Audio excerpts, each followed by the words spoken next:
Hey guys, it's Savani from Merch.com with the second part of the short-term investing guide. In the first part I give you an intro about what short-term investing is and how to do them with rebounds. If you haven't already seen that video, I suggest you to watch it first through the link here or in the description. In that first part I said a common mistake is assuming that undervalued items are crashing or have crashed. As I will show you in this second part, items can also be undervalued when they are stable or even rising. I'll explain you how to short-term invest based on what related items are doing. This method is there for when you miss out on the rise of the main item, which happens pretty often of course, because you cannot be online 24/7 and you cannot watch all items at the same time. Now when it happens, there are often related items to look into that you can still make a decent profit on. With related items I mean items that are linked together, either directly or indirectly. The directly related ones are those where one is required to create the other, and there are loads of these in game. I'm sure you can come up with many examples. Some of them here are Sarenic Scales and the Sarenic Armor pieces, and things like Dwarf Wheat, Wine of Zamorak, and the Super Ranging Potion. If, let's say, Sarenic Scales rise, then the armor will have to as well, or nobody is going to bother making it for a loss. And the same thing goes the other way around. If the armor rises but the scales don't, then it is far too profitable to make the armor and everyone will be doing it, and thus the prices will simply have to move. Indirectly related items are, for example, the 3 Halloween masks, the 6 Ascension Keystones among each other, but also related to the crossbows, and the Ascension crossbows are related to each other as well. And then another example are the Seismic and Virtus Wands, as they are in a different tier but the same class of weapon, so they are alternatives to each other. What it comes down to is that all of these items, and many more of course, are indirectly linked, because if one of them changes a lot in price, the others will often follow, because people will look at them as either alternative options or they expect them to follow the price movement. Direct or indirect doesn't matter much here. What does is that they usually move later than the item that is influencing them. And this is where the profit can be made. Sometimes you only have like 15 minutes to respond to it, and sometimes it takes a day or more for the price to correct itself. The time frame for this correction depends on supply and demand, of course, and also how many people have noticed the inconsistency.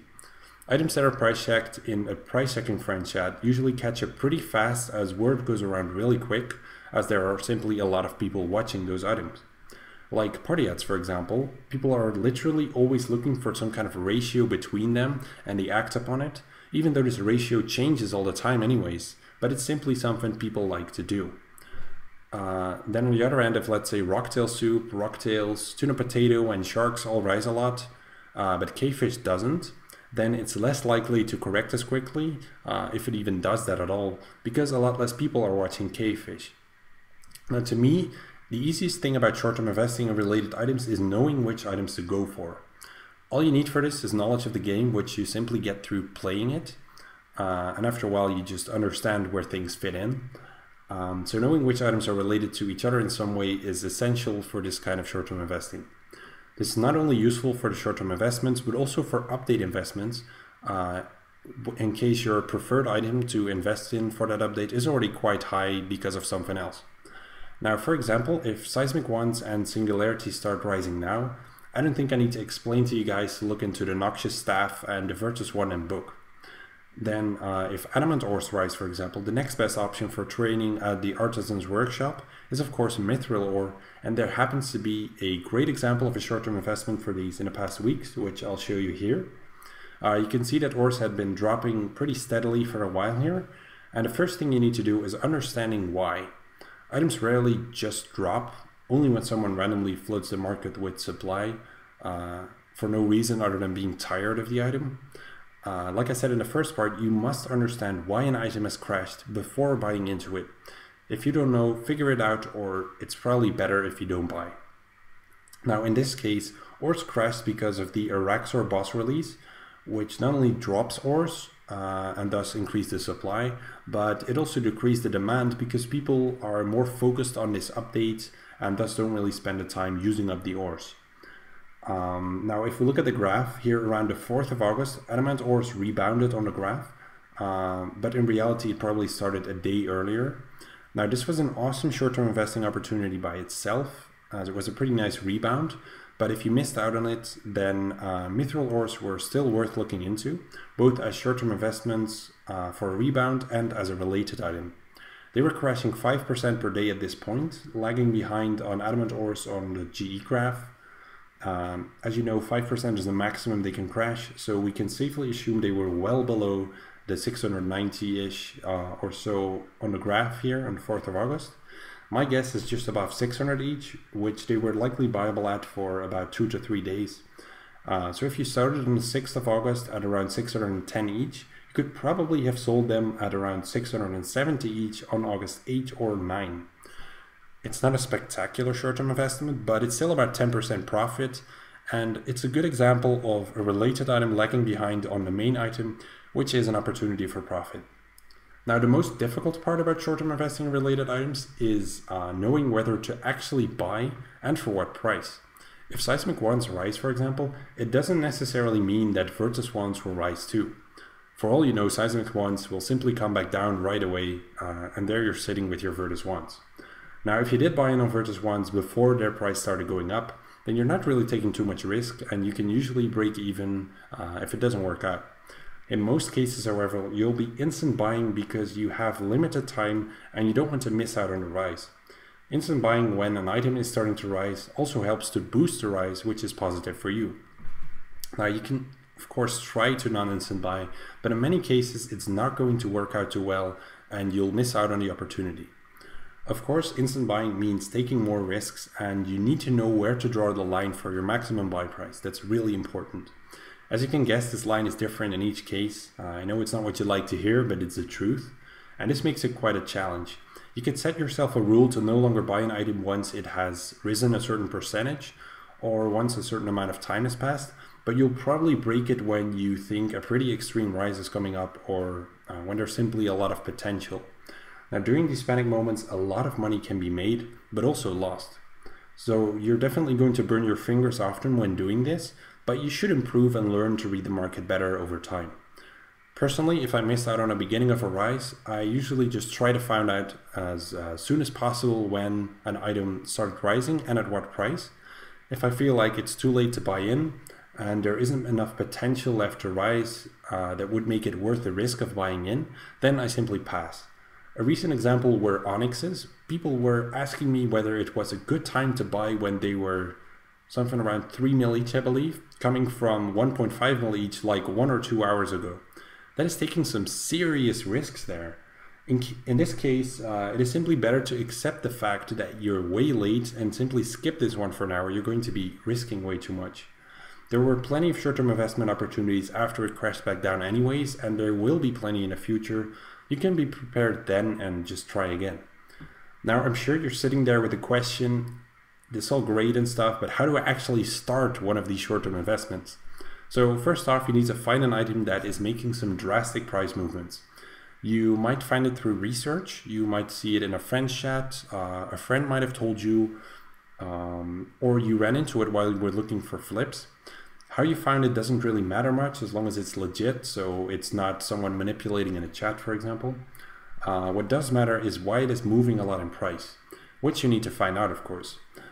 If the item is rising and you feel like you would be buying in too high at this point, then look into the items that are related to it and whether they have a good chance of rising as well. If the item is crashing, then you might have a shot at a short-term investment for a rebound in it, while avoiding related items in case they go down too. Now, like I said before, things go faster with lower limit items as more people watch them, which also means more competition. Therefore, I would suggest to start off with easier short-term investments, which are usually items with a higher limit that are directly related. If you don't really feel experienced yet, then make sure you aren't buying your full limit so you can still do price checks. That's really important.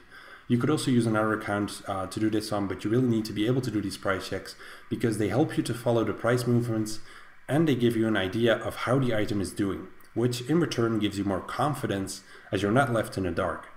This is often the case in the price checking friend chats. I really love these moments when there are suddenly no new prices being reported and you see like a lot of people asking for the latest reported price in an item, but nobody is there to tell them, and as a result they often panic, which is when a lot of money can be made. Anyways, if you're doing price checks, you can decide for yourself how often you want to do them, based on how confident you are. It shouldn't be me telling you how often you should price check.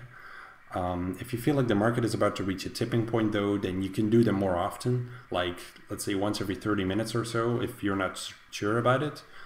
But this will really only be the case in the beginning. Later on, when you get more experience, you'll be able to do short-term investments with almost no price checks at all, which is when it becomes more profitable and also more fun. Of course, you're not going to have to sit there all day doing price checks to ensure you're still okay, as that would totally defeat the point of putting in less effort.